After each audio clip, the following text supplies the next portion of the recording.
कैसे हैं आप? जैसा कि पिछले लेक्चर में मैंने कहा था कि हम लोग आगे पढ़ने वाले हैं कंटिन्यूअस चार्ज डिस्ट्रीब्यूशन के कारण इलेक्ट्रिक फील्ड क्या होगा। तो होता क्या है कि पॉइंट चार्ज के कारण तो हमें फॉर्मूला पता है कि इलेक्ट्रिक फील्ड की वैल्यू क्या होती है कहीं भी किसी भी पॉइंट पे के क्यू बाय आर स्क्वायर। लेकिन अगर मैं किसी कंटिन्यूअस चार्ज डिस्ट्रीब्यूशन की बात करूं तो कंटिन्यूअस चार्ज डिस्ट्रीब्यूशन का क्या मतलब हुआ? वो कुछ भी हो सकता है, किसी भी तरह का शेप हो सकता है वो रॉड हो जिसके ऊपर चार्ज है डिस्ट्रीब्यूटेड, या हो सकता है वो किसी तरह का प्लेट हो जिसके ऊपर डिस्ट्रीब्यूटेड है चार्ज, या कोई 3D ऑब्जेक्ट हो सकता है जिसके पूरे वॉल्यूम में चार्ज हो या उसके सरफेस पे चार्ज हो, किसी भी तरह का बॉडी हो सकता है और उस पर चार्ज डिस्ट्रीब्यूटेड है। ऐसे केस में हमें किसी पॉइंट पर इलेक्ट्रिक फील्ड निकालने के लिए क्या करना पड़ेगा? तो पॉइंट चार्ज के लिए हमें पता है कि इलेक्ट्रिक फील्ड कितना होता है, तो क्यों ना एक काम किया जाए, मैं इसका इंटीग्रल मेथड से इलेक्ट्रिक फील्ड निकालूंगा। इंटीग्रल मेथड का क्या मतलब हुआ? हम क्या करेंगे, उस चार्ज बॉडी का कोई एक छोटा सा एलिमेंट काटेंगे ताकि हम उसको क्या कर पाए, पॉइंट चार्ज मान पाए, और उसके कारण हम जिस पॉइंट पे इलेक्ट्रिक फील्ड निकालना चाहते हैं वहां का इलेक्ट्रिक फील्ड लिख लेंगे। और फिर क्या करेंगे, इलेक्ट्रिक फील्ड का जो एलिमेंटल वैल्यू आया है एलिमेंट के कारण, उसको फिर क्या कर दिया जाएगा, इंटीग्रेट कर दिया जाएगा। तो इस तरह से हम क्या निकाल पाएंगे, इलेक्ट्रिक फील्ड की वैल्यू निकाल पाएंगे किसी पॉइंट पी पर किसी यूनिफॉर्मली या नॉन यूनिफॉर्मली चार्ज डिस्ट्रीब्यूशन के कारण। और इसका जो जनरल फॉर्मूला हो जाएगा वो क्या हो जाएगा, electric field is equals to, ये बॉक्स में बना हुआ है, 1/4πε0 dq। dq मतलब वो जो एलिमेंट हमने छोटा सा लिया है उस एलिमेंट का charge into r vector divided by r q का इंटीग्रेशन। आगे एग्जांपल से हम इसको और ज्यादा क्लियर होकर समझ में आएगा ये। तो चलिए समझते हैं। तो सबसे पहला जो चार्ज डिस्ट्रीब्यूटेड हमें पढ़ना है वो है रॉड के ऊपर चार्ज डिस्ट्रीब्यूशन।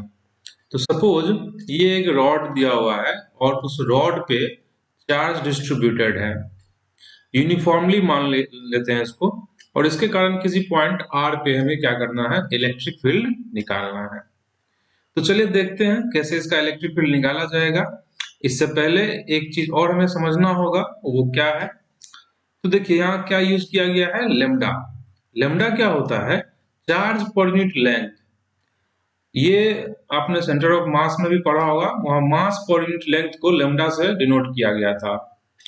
तो वहां पर मास के लिए ये यूज हुआ था, यहाँ पर इसको हम चार्ज के लिए यूज करेंगे। अगर कोई ऐसा ऑब्जेक्ट दिया है जिसमें सिर्फ लेंथ है और उसके ऊपर चार्ज डिस्ट्रीब्यूटेड है, तो उसके चार्ज पर यूनिट लेंथ को क्या बोला गया है, यहाँ पर लेमडा बोला गया है। इसका मतलब ये हुआ कि चार्ज बराबर क्या हो जाएगा, लेमडा इंटू लेंथ, ये हो जाएगा चार्ज। ये हम काम इसका कैसे करेंगे, कैसे ये यूज होगा क्वेश्चंस में। सपोज कभी हमें एक रॉड दे दिया जाएगा और लेमडा दे दिया जाएगा, तो लेमडा क्या हो जाएगा, चार्ज पर यूनिट लेंथ। और अगर हमें किसी एलिमेंट, छोटे से एलिमेंट का चार्ज चाहिए होगा डी क्यू, तो वो क्या हो जाएगा, लेमडा इंटू उस छोटे से एलिमेंट का लेंथ, मान लेते हैं वो छोटा सा एलिमेंट टी एक्स लेंथ का है। इस तरह से हम चार्ज निकाल पाएंगे उस छोटे से एलिमेंट का। यहाँ पर सिग्मा क्या है, sigma charge per unit area. अगर कोई सरफेस दिया रहे और उस सरफेस में हमको एलिमेंट काटना है, तो हम कैसा एलिमेंट काटेंगे, जिसके पास छोटा सा एरिया डीए होगा और उसका चार्ज हम क्या लिख पाएंगे, सिग्मा इंटू डीए। उसी तरह से अगर कोई 3D ऑब्जेक्ट दिया रहेगा और उसके अंदर वॉल्यूम में चार्ज दिया रहेगा, तो उसके कारण हम किसी पॉइंट पे इलेक्ट्रिक फील्ड लिखने के लिए जो डीक्यू चार्ज या स्मॉल एलिमेंटल चार्ज लेंगे वो क्या लिखेंगे, रो इंटू डीवी। तो उम्मीद है आपको चीजें समझ में आई होंगी, लेमडा, सिग्मा एंड रो। अब आगे हम लोग समझते हैं कि किसी रॉड के कारण इलेक्ट्रिक फील्ड की वैल्यू कितनी होगी और उसका डायरेक्शन क्या होगा। तो ये रहा आपके सामने एक रॉड जिसका कि लेंथ L दिया हुआ है और चार्ज हम मान लेते हैं इसके ऊपर Q दिया हुआ है, और इसके कारण हमें R डिस्टेंस पर इलेक्ट्रिक फील्ड की वैल्यू निकालनी है। तो चलिए समझते हैं इसका इलेक्ट्रिक फील्ड कैसे निकाला जाएगा। तो देखते हैं। सपोज ये रॉड आपके सामने दिया हुआ है और इसके कारण आर डिस्टेंस पर जहां एक पॉइंट पी है और उस पॉइंट पी पे हमको क्या करना है, इलेक्ट्रिक फील्ड की वैल्यू निकालनी है। तो क्या करना पड़ेगा इसके लिए, हमें इसके लिए एक एलिमेंट काटना पड़ेगा, कहां जाकर, एक्स डिस्टेंस दूर जाकर। ये हम एक्स डिस्टेंस दूर जाकर एक छोटा सा एलिमेंट काटते हैं जिसकी लेंथ कितनी है, dx, जो कि आपको डायग्राम में दिख रहा है। अब हम क्या करेंगे, इस dx लेंथ पर जितना चार्ज होगा, चार्ज कितना हो जाएगा, तो इसके लिए हम क्या करेंगे, लेंथ है हमारा dx, तो हमें पता है टोटल चार्ज q है और वो कितने लेंथ पर है, l लेंथ पे, तो चार्ज पर यूनिट लेंथ कितना हो जाएगा, तो चार्ज पर यूनिट लेंथ हो गया q बाय l, और अगर मैं उसको dx से मल्टीप्लाई कर दूंगा तो वो क्या हो जाएगा, स्मॉल चार्ज dq हो जाएगा। अब इस dq चार्ज के कारण मैं उस पॉइंट P पे क्या करूंगा, इलेक्ट्रिक फील्ड निकाल लूंगा। तो माना कि इलेक्ट्रिक फील्ड जो DE होगा उस पॉइंट P पर, उसकी वैल्यू कितनी हो जाएगी, फॉर्मूला क्या होता है, KQ बाय आर स्क्वायर, तो मैं यहाँ क्या लिखूंगा, K into DQ by R की जगह क्या हो जाएगा, R हो जाएगा अपना root under x square plus r square, आप डायग्राम से समझ सकते हैं। और root under x square plus r square का हमें क्या करना है, स्क्वायर करना है, क्योंकि फॉर्मूले में होता है KQ बाय आर स्क्वायर। तो ये हो गया DE की वैल्यू, और इस DE का डायरेक्शन डायग्राम से आपको दिख रहा है किधर की तरफ होगा, तो ये DE का डायरेक्शन है। अब अगर मैं इस DE को इंटीग्रेट कर दूं तो ये गलत हो जाएगा, क्यों, क्योंकि जितने भी एलिमेंट हैं इस रॉड में, एलिमेंट जितने भी छोटे छोटे DQ चार्ज होंगे, सबका डायरेक्शन जो होगा DE का, वो क्या होगा, सबके लिए अलग अलग होगा। और चूंकि सबका डायरेक्शन अलग अलग होगा तो हम डायरेक्टली इंटीग्रेट नहीं कर सकते, क्योंकि इंटीग्रेशन तो हमें अलजेब्राइक सम देता है, वो तो सीधे जोड़ देता है, जबकि हमको यहाँ पर इलेक्ट्रिक फील्ड को वेक्टोरियली ऐड करना पड़ेगा सारे एलिमेंट्स के इलेक्ट्रिक फील्ड को। तो इसके लिए क्या करना चाहिए हमें, तो इसके लिए यहाँ पर एक कंपोनेंट ब्रेक कर लिया जाता है इलेक्ट्रिक फील्ड का। तो यहाँ पर जो आप DE देख रहे हैं, तो सारे DE के हम क्या करेंगे, एक उसका x कंपोनेंट ब्रेक कर लेंगे, जो कि कितनी वैल्यू यहाँ पर दिख रही है, DE sin थीटा, और DE cos थीटा जो कि उसका y कंपोनेंट होगा। तो सारे DE sin थीटा जो कि किधर की तरफ आ जाएंगे, x डायरेक्शन में, या हम उसी को क्या कह सकते हैं कि रॉड के पैरेलल डायरेक्शन में, और जो DE cos थीटा होगा वो रॉड के परपेंडिकुलर डायरेक्शन में आ गया है। अब हम क्या करेंगे, DE sin थीटा को अलग से इंटीग्रेट करेंगे और DE cos थीटा को अलग से इंटीग्रेट करेंगे, ताकि क्या हो, हमारा जो इलेक्ट्रिक फील्ड का इंटीग्रेशन है वो सही सही आए। चलिए देखते हैं DE sin थीटा। तो DE sin थीटा क्या दे रहा है, x डायरेक्शन का इलेक्ट्रिक फील्ड या रॉड का पैरेलल इलेक्ट्रिक फील्ड। DE की वैल्यू हम ऊपर देख चुके हैं, उसको यहाँ हमने पुट किया और इनटू क्या पुट किया, sin थीटा। अब इसी को क्या लिखा जा सकता है, KQ into sine theta by L x square plus r square into DX। अब हम देख रहे हैं यहाँ पर इस इक्वेशन में जो DE की वैल्यू आई है, इसमें अननोन कितने हो गए हैं, अननोन हो गए हैं दो। एक तो इसमें x अननोन है और एक इसमें थीटा भी अननोन है, क्योंकि जैसे जैसे एलिमेंट यहाँ से दूर जाएगा, जैसे जैसे एलिमेंट दूर जाएगा तो थीटा की वैल्यू भी क्या होगी, चेंज होगी। और अगर दो वेरिएबल हो गए तो हम इसको इंटीग्रेट नहीं कर पाएंगे। तो ऐसे केस में हमें क्या करना चाहिए, हमें वेरिएबल्स को कम करना पड़ेगा। तो उसको कम करने के लिए क्या किया गया है, x बराबर r tan थीटा लिखा गया है, आप डायग्राम से देख सकते हैं। और अगर x बराबर r tan थीटा है तो अगर मैं डिफरेंशिएट कर दूं तो dx इक्वल्स टू क्या हो जाएगा, r into sec square theta d theta. अब मैं DEX, या हम कह सकते हैं x डायरेक्शन का इलेक्ट्रिक फील्ड क्या लिख सकते हैं, KQ बाय L, ये तो कांस्टेंट है, ये बाहर रहेगा, into r sec square theta d theta, मतलब dx की जगह मैंने क्या लिख दिया, r sec square theta d theta into sin theta, वो तो है ही पहले से। और नीचे क्या हो जाएगा, x square plus r square का वैल्यू भी क्या लिखा जा सकता है, r square into sec square theta, आप ज्योमेट्री से समझ सकते हैं। अब मैं आगे बढ़ रहा हूं, तो यहाँ पर ऊपर नीचे कट करने के बाद हमें क्या बच रहा है, ऊपर नीचे कट करने के बाद बच रहा है KQ बाय L into R into sine theta. अब इसको मैं क्या करूंगा, इंटीग्रेट कर दूंगा। तो इंटीग्रेट करने से क्या मिल रहा है हमें, KQ बाय LR तो कांस्टेंट है, ये बाहर आ जाएगा। और इंटीग्रेट हम कहां से कहां तक करेंगे, हम देखेंगे कि ये जो अपना रॉड है, इस रॉड में इधर से ये एंगल बन रहा है θ1 कह दिया हमने, और इधर से एंगल हमने मान लिया θ2, रॉड के दोनों एंड पॉइंट से। तो इंटीग्रेशन कहां से कहां तक होगा, माइनस थीटा 2 से लेके प्लस थीटा 1 तक, इनटू यहाँ पर क्या है sine theta into D theta का इंटीग्रेशन। तो ये वैल्यू इंटीग्रेट करके कितनी आ जा रही है, ये वैल्यू आ जा रही है के Q by L R into cos theta 2 minus cos theta 1। इस क्यू बाय एल को लेमडा भी लिखा जा सकता है, और हम इसको इस तरह से भी फॉर्मूला लिख सकते हैं।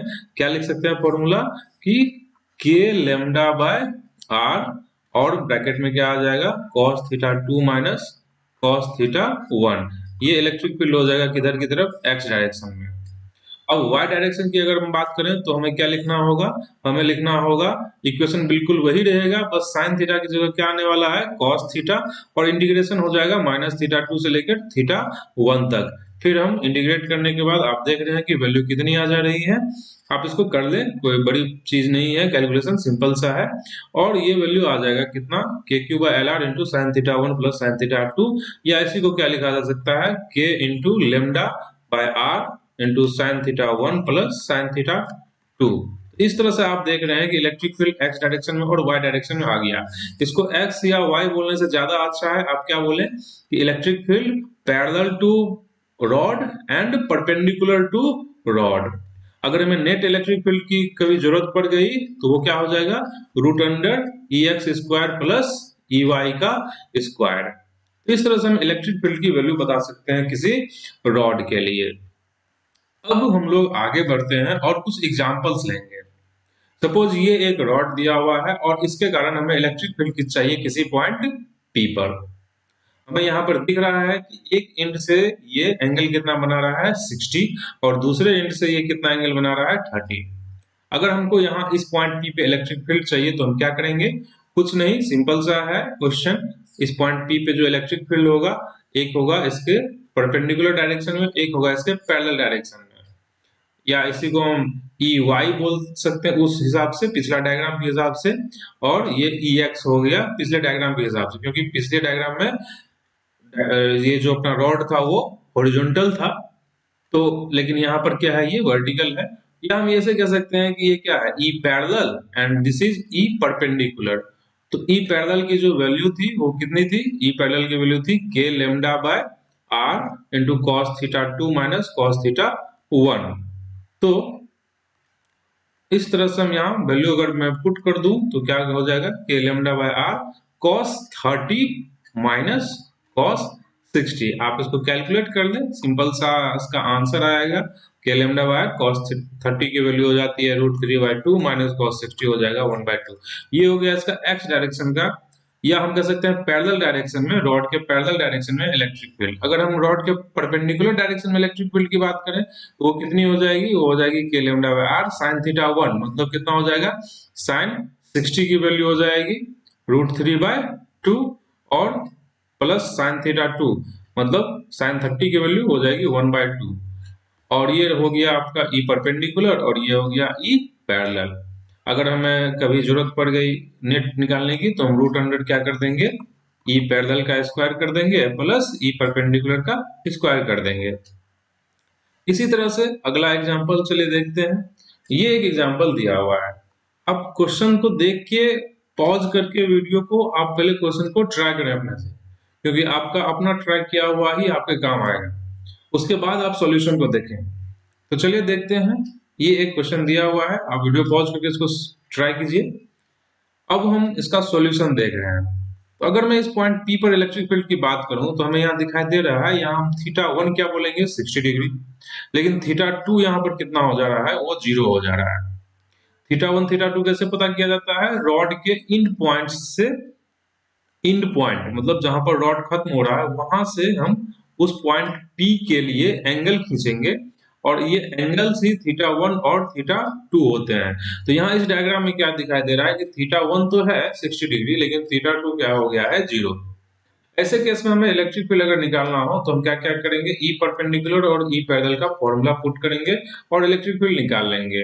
तो फॉर्मूला क्या हो जाएगा, पहले वाले के लिए ई परपेंडिकुलर की अगर हम बात करें तो के लेमडा बाय आर, और यहाँ पर हो जाएगा साइन थीटा 1, तो साइन थीटा 1 का मतलब साइन 60 कितना हो जाएगा √3/2, और अगर हम साइन थीटा 2 की बात करें तो थीटा 2 कितना है 0।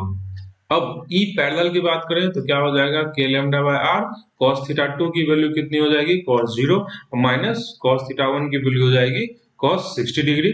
और इसकी वैल्यू हम क्या लिख सकते हैं, हम लिख सकते हैं K lambda by r, cos 0 का वैल्यू 1 होता है, cos 60 का वैल्यू 1/2 होता है। तो इस तरह से ये हो गया ई पैरेलल और ये हो गया अपना ई परपेंडिकुलर।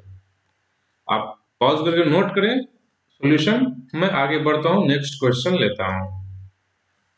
ये एक क्वेश्चन दिया हुआ है, इंटरेस्टिंग सा है, आप इसको समझें, क्वेश्चन को ट्राई करें और देखें कि आपका रिजल्ट आंसर मेरे से मैच करता है या नहीं। आप वीडियो पॉज करके क्वेश्चन को बनाएं, पहले सॉल्व करें। मैं सॉल्यूशन शुरू कर रहा हूं। अब जैसे ये एक रॉड दिया हुआ है और इस रॉड में हमें बोला गया है कि charge density, linear charge density इसका दिया हुआ है लैम्डा, और आर डिस्टेंस पे हमें इलेक्ट्रिक फील्ड निकालना है।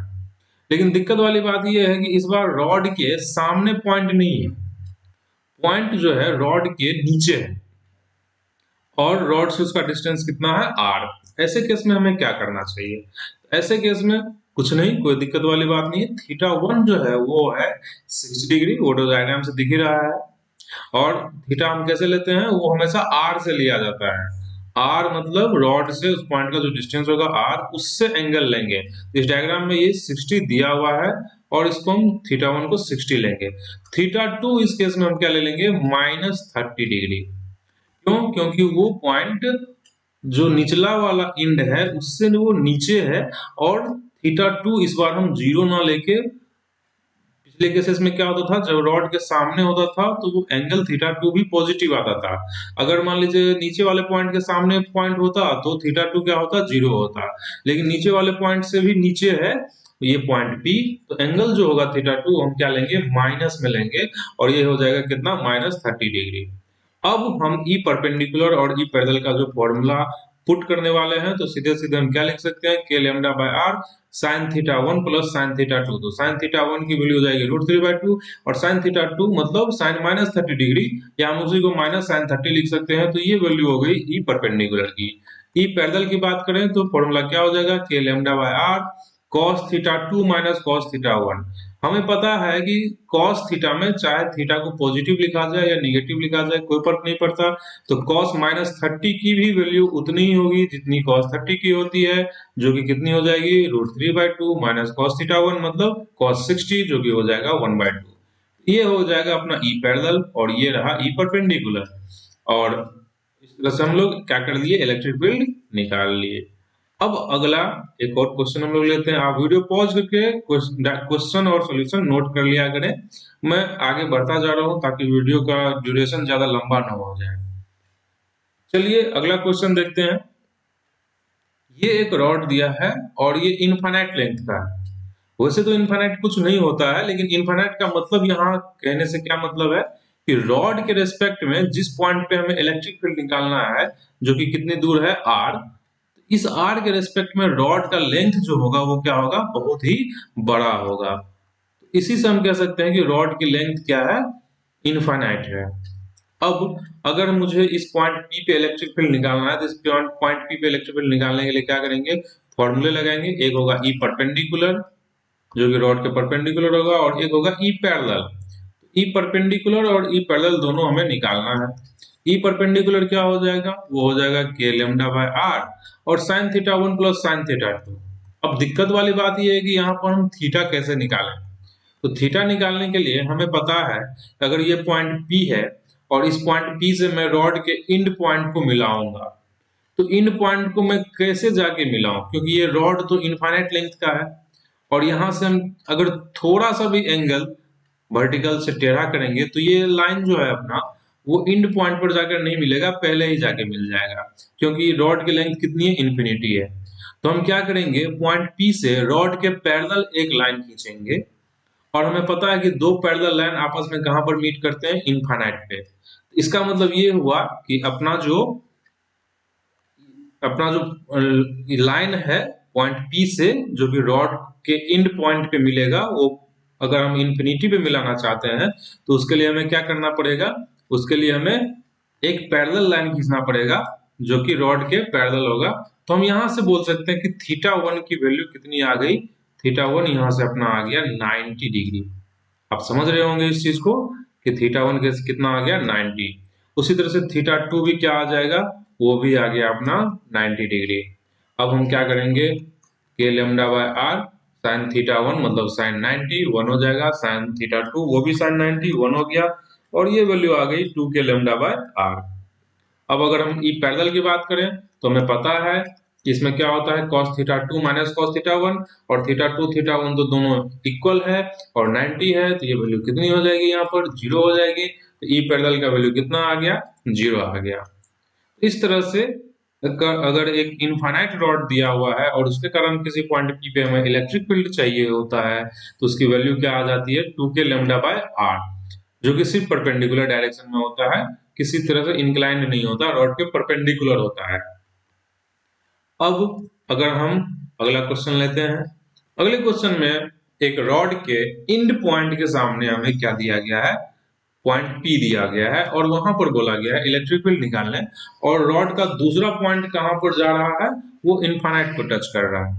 अगर हमें पॉइंट P पर इलेक्ट्रिक फील्ड चाहिए तो हम इसके लिए क्या करेंगे, तो चलिए समझते हैं। तो सबसे पहले इस पॉइंट P पे क्या हो जाएगा, थीटा 1 की वैल्यू हम क्या लिख सकते हैं, 90 डिग्री, अभी अभी हमने देखा था पिछले सवाल में, और थीटा 2 क्या हो जाएगा, 0 डिग्री।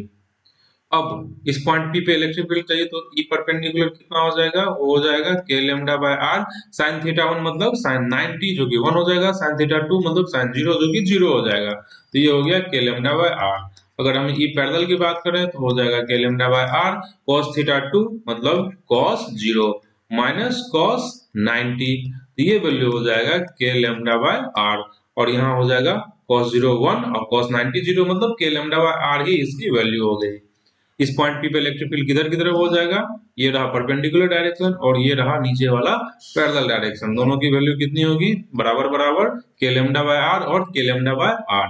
नेट वैल्यू इसकी कितनी हो जाएगी, ई पैरेलल और ई परपेंडिकुलर का रिजल्टेंट, जो कि हम क्या लिख सकते हैं, √2 के लेमडा बाय आर भी लिख सकते हैं, आप चाहे तो कैलकुलेट करके देख सकते हैं। चलिए अगला सवाल लेते हैं। सिंपल सिंपल सवाल है, एक ही टॉपिक को आज हम थोड़ा लंबा खींच रहे हैं क्योंकि इस पे कई तरह सवाल बन सकते हैं। आप सारे क्वेश्चंस को अपने से बनाएं, बहुत ही इजी है, कोई बहुत बड़ा टफ सवाल नहीं है। अगर हम पॉइंट P की बात करें इस केस में और यहाँ का इलेक्ट्रिक फील्ड निकालने की कोशिश करें, चलिए देखते हैं क्या होगा।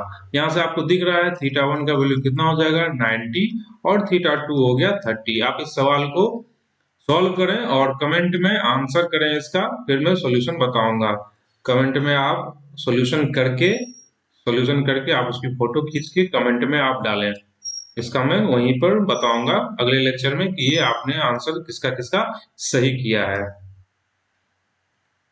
उसके बाद ये एक सवाल दिया हुआ है, इसमें भी रॉड एक तरफ कहाँ है, इंफिनिटी पर, और दूसरे तरफ रॉड के नीचे का पॉइंट है जो कि कितने एंगल पर है, 30 डिग्री एंगल पर है। तो चलिए इसका भी आप आंसर ई पैरेलल और ई परपेंडिकुलर की वैल्यू निकालेंगे और इसका आंसर करके आप कमेंट में बताएंगे कि इसका आंसर कितना आता है। इसका भी मैं सॉल्यूशन अगले लेक्चर में बताऊंगा। तो चलिए आज के लिए इतना ही है, धन्यवाद। और ये लेक्चर आप देखें और दूसरों को भी दिखाएं।